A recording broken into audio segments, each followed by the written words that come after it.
Salmo 77, versículo a partir do 1. Clamei a Deus com a minha voz. A Deus levantei a minha voz e Ele inclinou para meus ouvidos. No dia da minha angústia busquei ao Senhor. A minha mão se estendeu de noite e não cessava. A minha alma recusava ser consolada. Lembrava-me de Deus e me perturbava. Queixava-me e o meu espírito desfalecia. Sustentaste os meus olhos vigilante. Estou tão perturbado que não posso falar. Os irmãos podem sentar. O título é O Estado Íntimo do Salmista. Ele anima a sua alma pela consideração das grandes obras e da misericórdia de Deus. Como é que está hoje a nossa alma, o nosso íntimo, o nosso ser? Como está a tua alma? Nós precisamos parar e verificar o estado da nossa alma, que são as nossas emoções, que é aquilo que tanto nos aproxima do Senhor, quanto traz saúde ou enfermidade ao nosso corpo. A palavra diz que o coração abatido, ele vem a secar os ossos. Então, se a pessoa está abatida, se ela está triste, se ela está em luta com as situações ao seu redor, ela fica enferma. Então, ele começa a falar, ele começa a colocar, a fazer uma autoanálise e a se colocar diante do Senhor, clamando a Deus no momento da sua angústia. Então, como estava o coração dele? Estava angustiado, ele estava depressivo naquele momento ali, por causa da luta, por causa da tribulação, por causa da adversidade. Ele estava tendo uma certa resistência ao consolo do Senhor, e falava, minha alma recusava. Então tem hora que você ora, que você quer buscar, que você quer falar com Deus, mas a tua alma é como se ela se recusasse a ouvir o que Deus tem para falar. É como se ela recusasse o consolo de Deus. Sabe quando você vai falar com uma pessoa que a pessoa está tão atribulada que ela não consegue entender a palavra de ânimo? É como ela diz assim, não, mas isso aqui é minha culpa, eu estou sofrendo porque eu sou ruim, eu estou sofrendo porque eu não presto, eu estou sofrendo porque eu pequei. E a alma da pessoa não consegue receber de Deus o consolo. E tem muita gente nessa situação. Tem pessoas que você vai conversar com a pessoa e vai tentar animar a pessoa e ela fala, não, pastora, eu sou uma pessoa ruim, eu fiz muita maldade. E de repente nem foi. De repente a pessoa está sendo vítima de uma situação e ela ainda se considera culpada. É o acusador dia e noite atormentando aquela vida. Então, é o que o salmista fala aqui, no versículo 2, no dia da minha angústia, ou seja, eu estava angustiado, no dia da minha angústia eu busquei ao Senhor. Então ele é um homem que tem o Senhor, ele estava em angústia e ele buscou a face de Deus. A minha mão se estendeu ao Senhor, se estendeu de noite e não cessava. Ou seja, eu levantei as minhas mãos para clamar durante a noite e eu não conseguia abaixar as mãos. E eu continuava clamando e clamando ao Senhor. Mas a minha alma recusava ser consolada. É quando você está em oração e ao mesmo tempo que vem uma palavra do Espírito para que você sinta o consolo de Deus, sinta que Deus está com você, aí do outro lado vem a palavra do tentador te acusando, te oprimindo, mostrando que você não é nada, que você não é ninguém, que você não merece. E aí você fica naquele conflito. Então o clamor contínuo, porque ele acreditava que Deus podia ouvi-lo, mas ao mesmo tempo ele não conseguia receber o consolo de Deus. Quantas pessoas estão vivendo isso? Quantas pessoas não conseguem consolar a sua alma na hora da adversidade? Vem a luta e a pessoa se sente esmagada. É como se um peso estivesse sobre os ombros da pessoa e ela se sente esmagada, ela se sente humilhada, ela se sente rebaixada, ela se sente indigna. Existem muitas pessoas, não são poucas, existem muitas pessoas vivendo essa situação. E não é novidade, é isso que nós precisamos entender. O salmista, ele escreve acerca disso. Ele fala acerca dessa dificuldade que ele tinha, dessa luta que ele tinha. E é uma luta que é condizente com os nossos dias hoje. Homens do passado viveram isso, nós vivemos isso. Então, peraí, eu vou aprender com aquele que já viveu isso lá atrás. Qual foi a conduta dele? Como foi que ele reagiu diante dessa situação? Porque ele já estava numa situação e ele precisava reagir. E ele precisava mudar aquele quadro da vida dele. Ele continuava clamando. Uma das características é essa.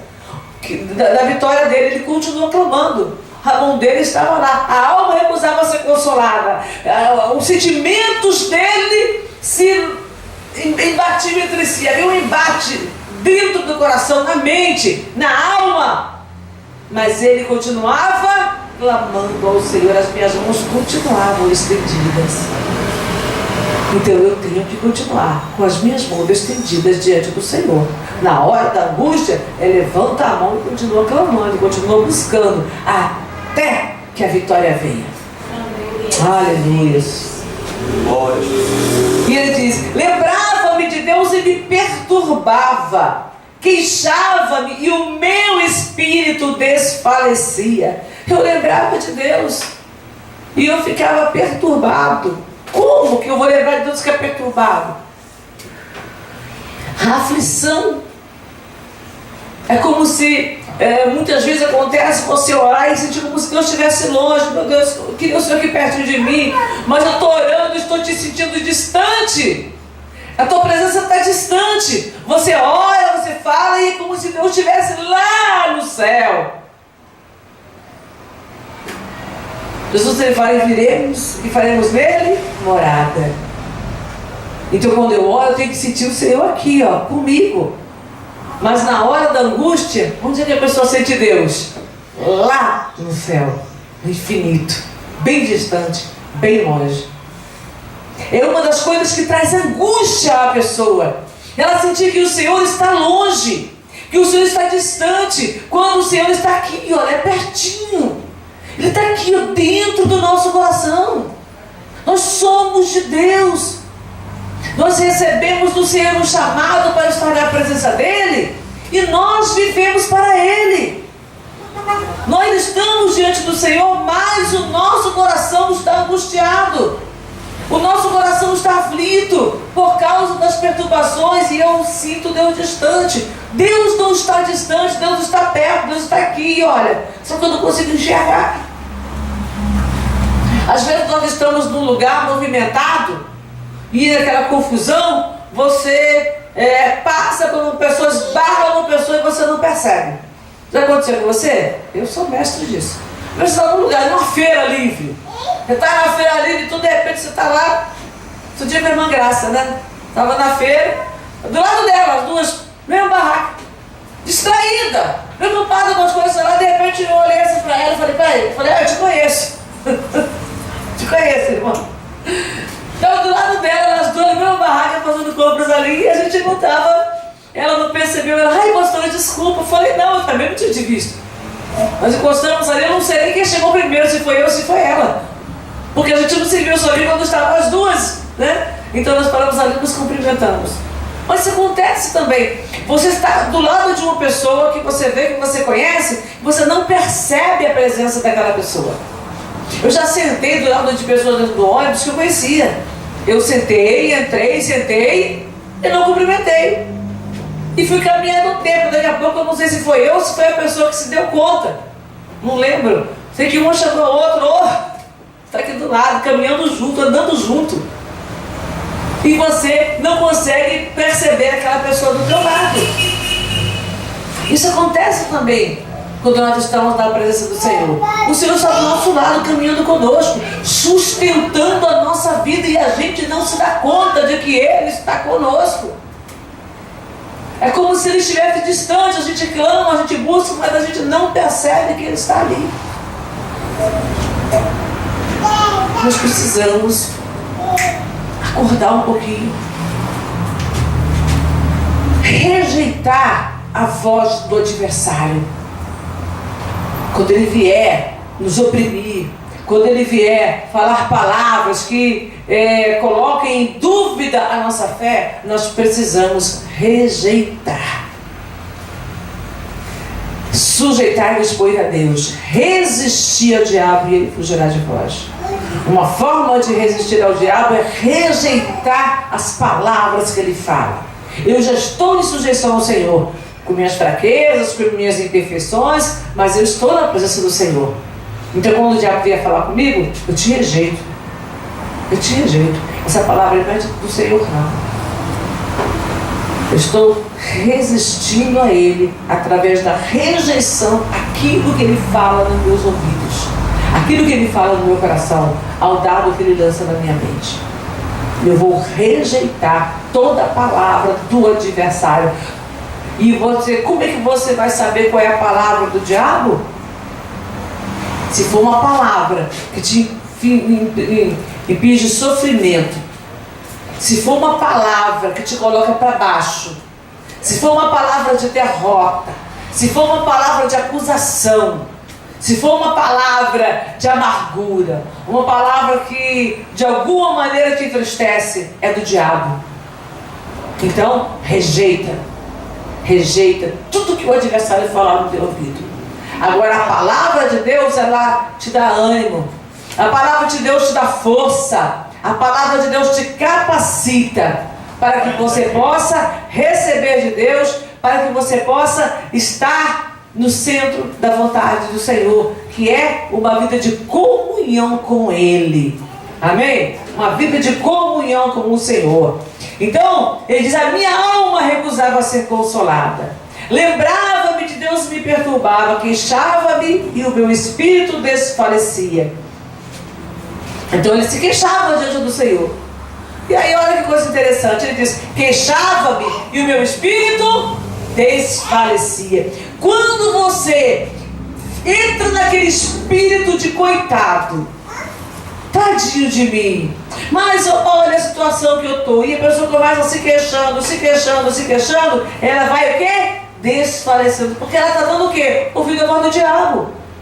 Nós não somos coitadinhos, nós somos miseráveis, nós somos filhos do Deus Altíssimo.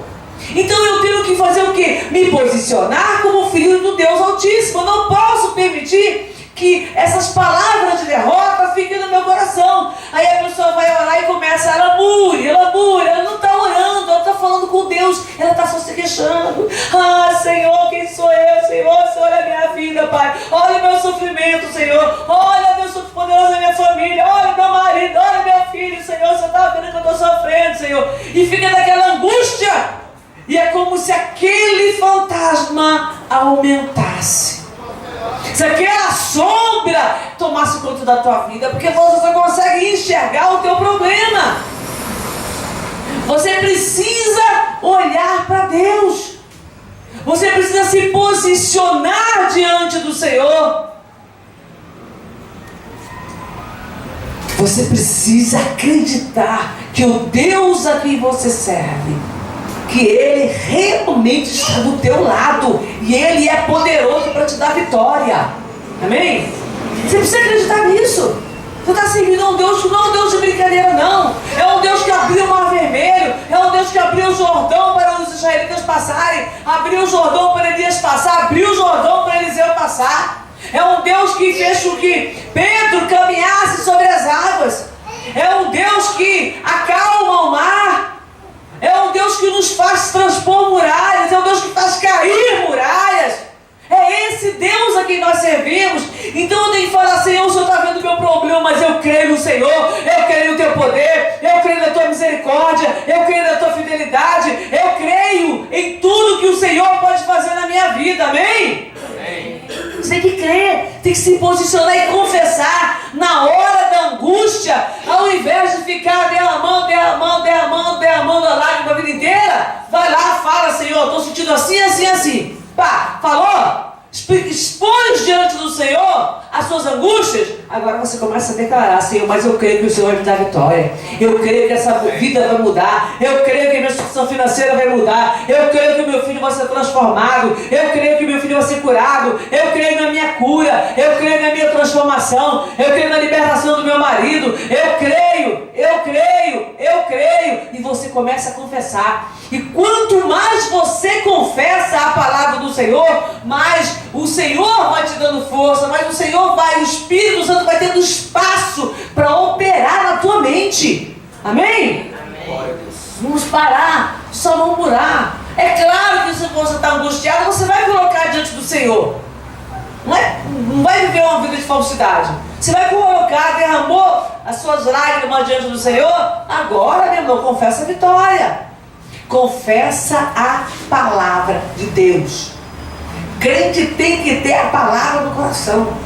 Não é conhecer um monte de versículo decorado que você não sabe nem o que significa.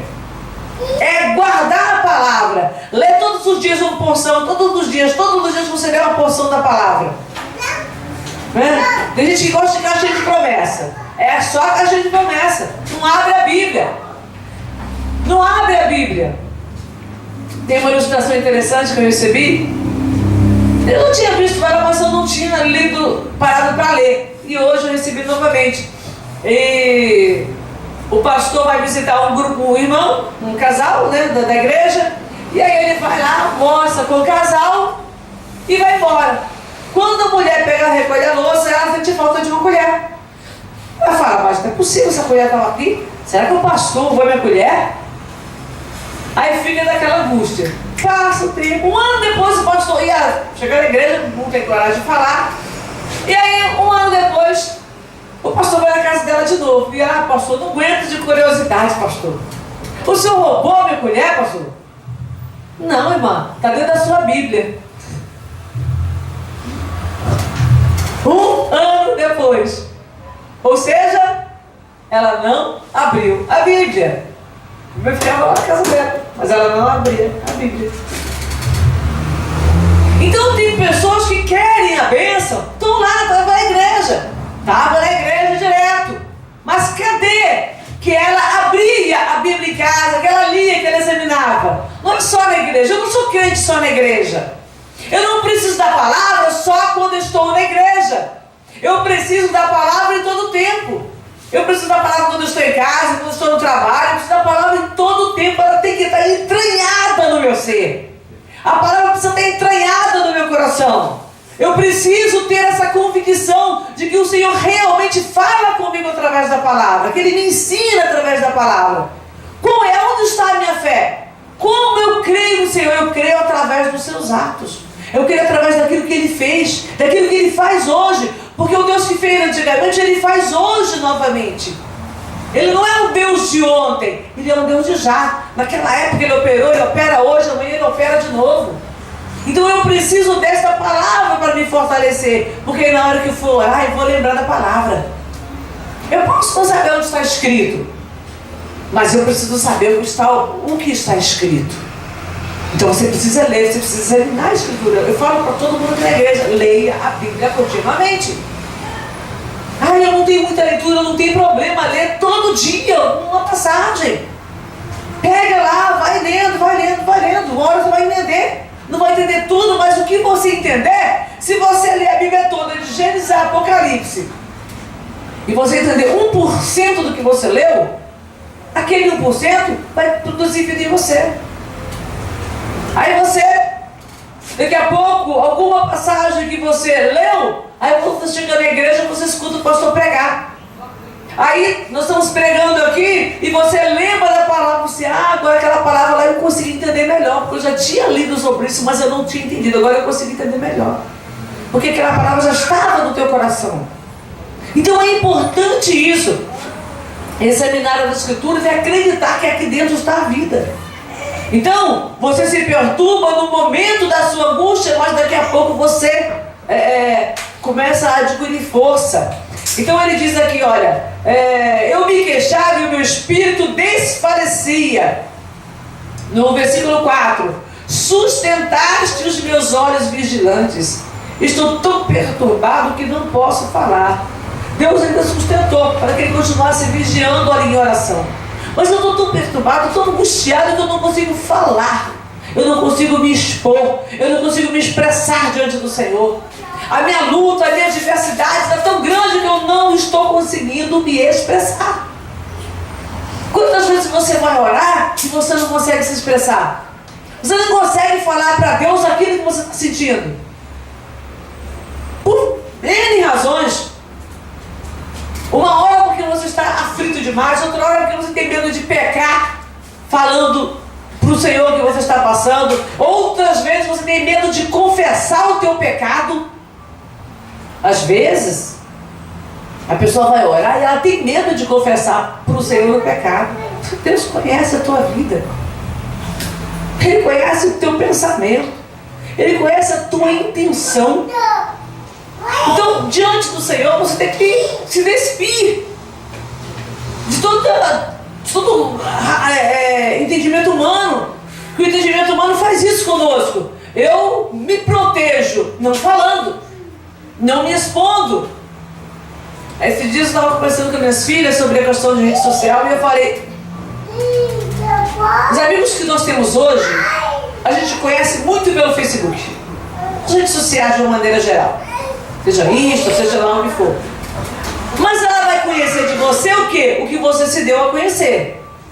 Então a pessoa começa a postar nas redes sociais foto de viagem, foto de festa, foto quando está arrumada e maquiada e que não sei mais o que, com aquela roupa, né? E aí tem gente que não tem essa roupa toda, vai na loja, prova a roupa e tira a foto no provador para mostrar que tem roupa bonita. Opa, tão bonita, tô podendo. E o outro, ô fulano, tá podendo, ó, tirando foto de roupa de marca, que não sei o que. E não tem nada daquilo. Então a pessoa está para os outros aparentando uma coisa que ela não é. E se a pessoa não tem um relacionamento próximo com você, um colega de escola, de trabalho, ela começa a achar que você é alguma coisa. Você não é aquilo ali. E diante do Senhor você não precisa disso. Porque você pode até fazer pose para orar, mas Deus está conhecendo você. Então ele fica angustiado, ele não consegue falar. Não sei se ele não conseguia expor o problema dele, se ele não conseguia mais falar porque ele não tinha, ele não sabia como se expressar naquele momento de adversidade. Eu não sei.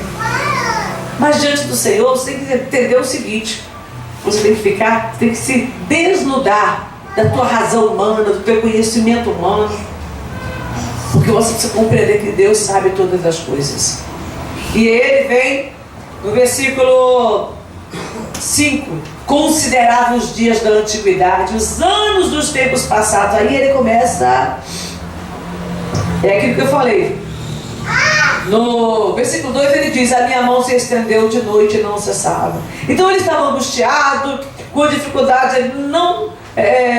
a alma dele se recusava a ser consolada, ele estava se queixando, mas Deus o sustenta os seus olhos vigilantes para que ele permaneça vigiando no Senhor, vigiando na palavra, para que ele permaneça diante do Senhor. E aí ele começa, olha que coisa maravilhosa, Deus fazendo uma obra na vida do salmista, e ele diz: e eu considerava os tempos passados. É o que o profeta Jeremias ele fala em Lamentações 3:21: disto me recordarei, por isso tenho esperança, as misericórdias do Senhor não têm fim, novas são a cada manhã, grande é a tua fidelidade. Então ele começa a lembrar dos tempos passados, das obras que o Senhor fez, porque os israelitas eles têm uma memória que é passada de pai para filho. Então e entre essas memórias está o que? O chamado de Abraão, as promessas que Deus fez a Abraão, a Isaac, a Jacó, aos filhos de Jacó, aos israelitas, quando aquilo que Deus fez, como Deus os tirou lá do Egito, com mão forte, com o braço estendido, como Deus os sustentou no deserto 40 anos, como Deus deu a eles vitória ao entrar na terra prometida, como depois de pecarem, se afastarem, o Senhor os trazia de volta à sua presença. Então ele começa a trazer à memória essas coisas, ele começa a considerar as coisas passadas, como Deus agia, dia ali no passado. E isso foi força na vida do salmista. Então comece hoje a lembrar do que Deus já fez na tua própria vida. Além do que você já conhece da palavra, o que Deus já fez na tua vida. Como Deus já te livrou de situações, como Deus já te guardou, como Deus já te supriu. Ontem, conversando aqui com a missionária, a gente, antes do culto, e a gente testificando uma para a outra, ela deu aqui durante a palavra alguns testemunhos do que Deus tem feito na vida dela, dos países onde ela anda. E em casa a gente estava falando um pouco sobre isso. E eu contei para ela algumas experiências que eu tive do cuidado de Deus. E ela também, algumas coisas que ela falou aqui sobre como Deus a supriu, como Deus a honrou. Ela precisou fazer algumas cirurgias, porque quando ela vem ao Brasil, ela tem um tempo limitado. Ela não pode ficar como nós esperando na fila de Jesus. Às vezes fica 2, 3, 4 meses. Então às vezes ela precisa vir e operar, como essa cirurgia que ela fez agora, para retirada do câncer. E ela foi ver, não, você vai passar aqui daqui a tantos meses, vai esperar a filha, que não sei o que. Ela foi fazer, conseguiu fazer tudo em um mês. Ela chegou no Brasil e conseguiu fazer tudo em um mês, e retirada tudo, tirou o útero, tirou o ovário, tirou os trombos, tirou tudo. Em um mês ela conseguiu passar, fazer os exames e operar. Mas que tal? E não foi barato. Então o que acontece? Ela viu o agir de Deus, ela viu o mover de Deus. Quando você ora, quando você clama, quando você busca, quando você está na presença do Senhor, você começa a visualizar o poder de Deus na tua vida. Você começa a enxergar aquilo que Deus está fazendo. E aí você passou lá na frente, você vai ter outra tribulação. E você faz o quê? Você começa a lembrar do que Deus já fez e você sente mais força. Não, Deus já me fez isso. Deus já me abençoou. Eu passei por uma luta, por uma tribulação. Eu clamei, o Senhor me ouviu e me tirou daquela situação. Como diz o salmista, tirou-me de um lago horrível, de um charco de lodo e pôs os meus pés sobre uma rocha. Então, se Deus já fez uma vez, Ele pode fazer de novo. Amém? Deus pode fazer de novo. Ele já fez uma vez na sua vida, Ele pode fazer de novo. Deus já me curou de câncer. Aí lá na frente eu estou passando por uma luta com uma outra enfermidade. Deus pode curar também. Deus me curou, mas foi de uma dor de cabeça. E daí, se Deus curou de dor de cabeça, Ele pode curar um câncer. Qual é a diferença para Deus? Para um médico se você vai no médico com dor de cabeça, ele te passa lá um analgésico. Se você está com uma inflamação, o médico te passa um anti-inflamatório. Mas se você está com câncer, aí tem que passar um monte de exame, um monte de coisa. Para os médicos já é mais complicado. E se tiver generalizado, então acabou. Ele não tem nada o que fazer. Mas Deus não tem isso com Ele. Deus pode fazer em qualquer situação. Amém? Deus pode mudar qualquer quadro da nossa vida. Aleluia, Deus é muito bom, Deus é maravilhoso. Então diz, eu considerava os dias da antiguidade, os anos dos tempos passados. Verso 6, de noite chamei à lembrança o meu cântico, meditei em meu coração e o meu espírito investigou. Rejeitará o Senhor para sempre e não tornará a ser favorável? Aí ele começa a pensar, aquele que o adversário estava soprando no ouvido dele, que Deus havia rejeitado, que Deus não era. E aí ele começa a investigar isso. Espera aí, não é assim. O diabo está falando assim, mas não é assim. Eu sei que não é assim. Você sabe pelas experiências que você já teve com Deus. E aí ele diz, verso 8, cessou para sempre a sua benignidade? Acabou-se já a promessa que veio de geração em geração? Aquilo que Deus fez com Abraão, com Isaac, com Jacó, com José, com os filhos de José, com as outras gerações, acabou já isso? Será que já acabou a misericórdia do Senhor? 9. Esqueceu-se Deus de ter misericórdia? Ou encerrou Ele as suas misericórdias na sua ira? Será que é porque Deus se irou com o pecado e deixou de ser misericordioso? Eu pequei, Deus viu o meu pecado, agora Deus não vai ter misericórdia porque eu pequei. Eu me arrependi, eu pedi perdão, mas Deus agora não pode mais usar de misericórdia comigo? Será que por causa da ira que eu provoquei do Senhor, Deus perdeu o dom da misericórdia? É isso que ele começa a investigar, é isso que ele começa a pensar, é isso que a gente tem que trazer, no nosso entendimento. Eu tenho que pensar esse tipo de coisa. Será que Deus deixou de ser misericordioso comigo? Será que Deus não vai me curar? Será que eu realmente não sou digna? Isso me tira do inferno. Isso me tira do inferno. Deus continua usando de misericórdia. E aí, o versículo 10 que eu tenho marcado na minha Bíblia. Presta atenção. E eu disse: isto é enfermidade minha. E logo me lembrei dos anos da destra do Altíssimo, aleluia. Isso é enfermidade minha. Eu achar que Deus não vai ter misericórdia é enfermidade minha. Eu que estou com a cabeça meio doente, eu que já estou ficando já angustiada com os meus problemas, porque Deus não vai deixar de ter misericórdia. É eu que estou angustiada e estou dando aqui ouvido para o adversário, mas Deus não vai deixar de ter misericórdia da minha vida, não. Porque a misericórdia está em Deus. Deus é amor. Deus não cessa a bondade. Deus não cessa de ter misericórdia. As misericórdias do Senhor não têm fim. É o que diz a palavra, não tem fim. Você não pode acabar com a misericórdia de Deus, com o dom gratuito do Senhor de amar, de te amar independente de qualquer coisa. Se arrependeu de verdade, se você está buscando ao Senhor com o teu coração sincero, Deus usa de misericórdia com você. Deus te abençoa, Deus te restaura, Deus muda a história da tua vida. Glória a Jesus. Aleluia. Glorificado seja o nome do Senhor. E ele diz no versículo 11: lembrar-me-ei, pois, das obras do Senhor. Certamente que me lembrarei das tuas maravilhas da antiguidade. Meditarei também em todas as tuas obras e falarei dos teus feitos. Então eu preciso agora acalmar o meu coração. Eu preciso agora pensar, meditar, refletir. Quando você se acalma da sua angústia, quando você para, você respira fundo, toma aquele copo de água, deixa o teu corpo respirar, e aí você começa a lembrar, começa a pensar, começa a meditar, fala: peraí, isso é enfermidade de mim, isso é coisa da minha cabeça. Deus não é assim, Deus não mudou, Deus não deixou de ser misericordioso, Deus não deixou de me amar, porque eu estou na presença dele não pelo meu mérito, mas eu estou por causa do sangue de Jesus Cristo que foi derramado. Abra aí Romanos, carta aos Romanos, capítulo 8, versículo 32. Olha como é Deus, quem é Deus, o que Deus já fez na sua vida, na minha vida.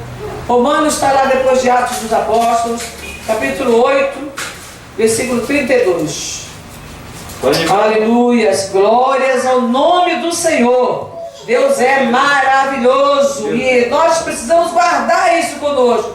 No versículo 32 está escrito: aquele que nem mesmo a seu próprio filho poupou, antes o entregou por todos nós, como nos não dará também com ele todas as coisas? O Senhor, aquele que não poupou o seu único filho, entregou ele por nós, em nosso favor. Como que Deus não vai nos dar com ele também todas as coisas? Então não é por mérito meu, não é por mérito teu, não. Eu estou aqui de pé hoje, não é por mérito meu, não. Eu estou aqui de pé hoje por causa das misericórdias do Senhor na minha vida. Amém? Eu estou viva hoje por causa das misericórdias do Senhor na minha vida. Deus tem sido misericordioso.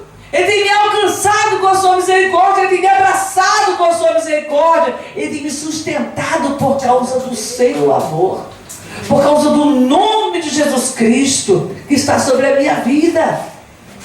Deus não poupou o filho dele em resgate de você.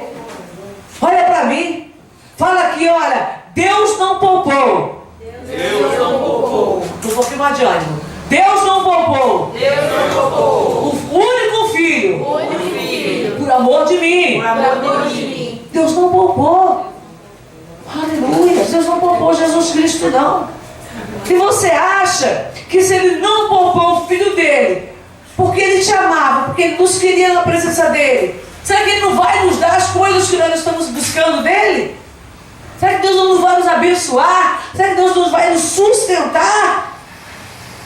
Quando está falando aqui, não está falando de promessa só de riqueza, não. A pessoa pega isso aqui e começa a ver só riqueza. Não, Deus vai te dar tudo nas coisas. Não. Deus vai te sustentar, Deus vai te enriquecer espiritualmente, vai te fortalecer, porque é disso que você precisa. Riquezas vêm e vão. Você vai trabalhar, Deus vai te fortalecer, te abençoar. Você vai trabalhar e Deus vai te abençoar, prosperar o trabalho das suas mãos. Mas você precisa estar fortalecido espiritualmente. Você precisa estar abençoado espiritualmente. Você precisa estar estruturado, firmado na palavra, firmado no poder de Deus, firmado na presença do Todo-Poderoso. Porque é isso que vai sustentar a tua vida. É isso que vai te fortalecer, é isso que vai te capacitar. O Senhor quer abençoar. Guarda isso no teu coração. Deus quer abençoar a tua vida. Deus quer fortalecer a tua vida. Deus quer te levantar. Levanta agora da tua cadeira aí, teu banco aí, levanta. Em nome de Jesus Cristo, aqueles que podem ficar de pé, quem não puder pode ficar sentado, não tem problema. Nós vamos nos levantar emocionalmente. Nós vamos nos levantar pela fé diante do Senhor. E nós vamos orar com o pastor Alcântara. Nós vamos buscar do Senhor a bênção para a nossa vida, em nome de Jesus.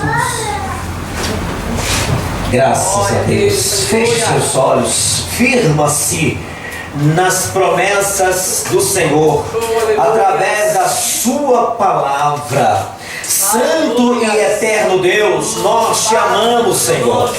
Ah, Senhor meu Deus, nós optamos por servir a um Deus tão poderoso, Senhor. Aleluia. Nós somos um povo, ó Deus, que recebeu do Senhor esta sorte de sermos resgatados, de sermos chamados, ó Deus, para, ó Senhor amado, estar em Tua presença, te servindo em glória. Ó Senhor amado, ainda que este mundo tenha oferecido tantos perigos, mas o Senhor, meu Deus, tem feito a diferença em nossas vidas. E hoje, mais uma vez, o Senhor tem colocado nas nossas mãos, Senhor amado, a confiança em Tua palavra, aleluia, porque ela tem sido profetizada aos nossos ouvidos, aos nossos entendimentos.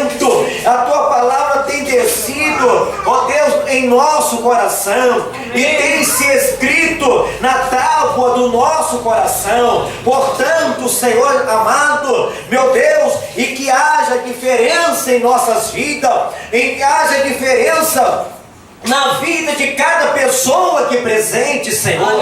Ó Deus, que nesse momento, ó Pai, as dúvidas, os dardos, os medos, a insegurança, nesse momento, que venha a desaparecer das nossas vidas. Em nome de Jesus, está escrito, Senhor, e enviei a minha palavra e os curei.